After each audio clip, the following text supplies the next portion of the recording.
Once, there was a beautiful, sweet, patient girl who lived with her mean stepmother and her two mean stepsisters.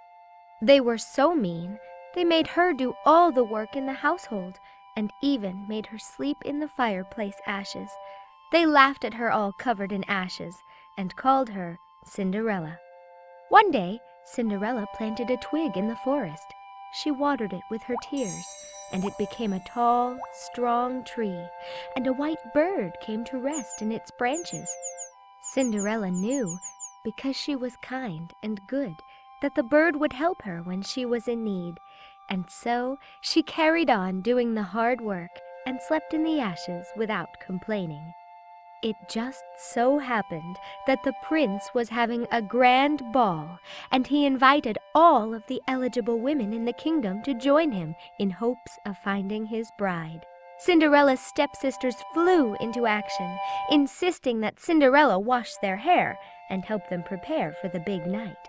They chose beautiful new gowns to wear, and all they could talk about was which one of them was going to marry the prince. Of course, Cindrella would have liked to go too.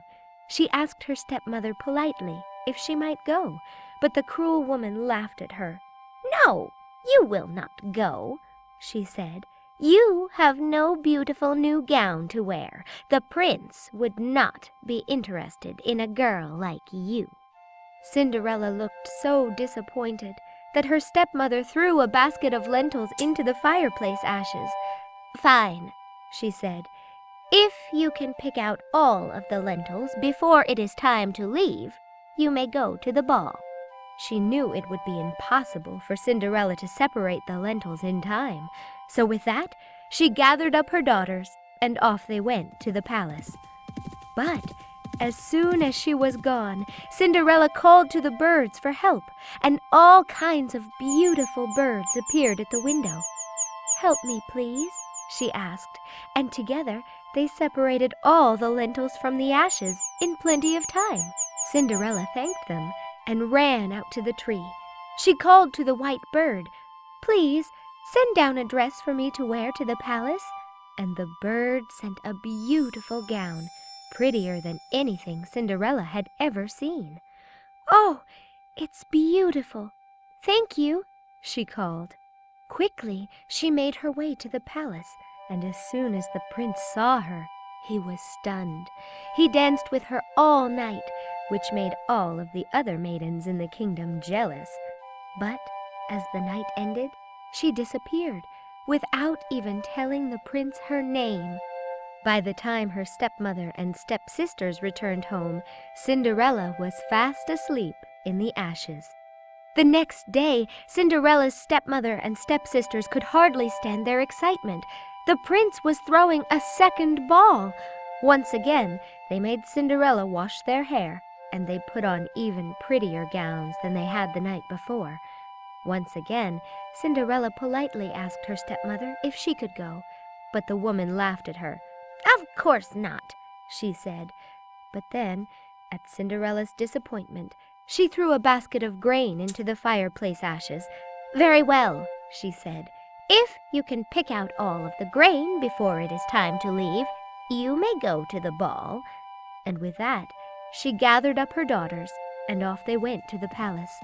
Once again, Cindrella called to the birds, and once again, they picked all the grain out of the ashes in plenty of time. After thanking them, Cindrella returned to the tree, and once more she said to the bird, "Please, send down a dress for me to wear to the palace." The bird sent a gown even prettier than the last, and Cindrella thanked the bird and quickly made her way to the palace. Once again, the prince was overjoyed to see her, and he hardly paid attention to any other girl all night long. But as the evening was ending, she disappeared and was home asleep in the ashes before anyone else returned. The third day was just like the others. Once again, the prince promised to throw a ball, and once again her stepsisters kept Cindrella busy all day with their preparations. Cindrella did not even have time to ask if she could go to the ball. By the time her stepmother and stepsisters headed off to the palace, Cindrella ran directly to the tree and called to the bird once more. "Please," she called, "send a dress for me to wear to the palace tonight."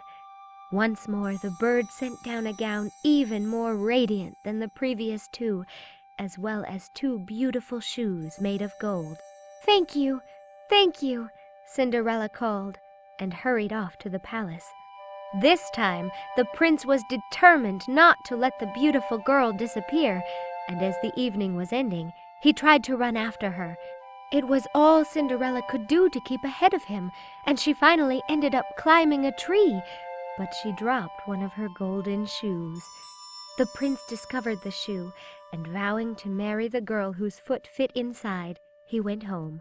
Cinderella hurried out of the tree and was home asleep in the ashes before anyone else returned. The next day, the prince knocked on every door in the kingdom, trying the shoe on every girl he could find. When he knocked on Cinderella's door, her stepsisters were eager to try on the shoe.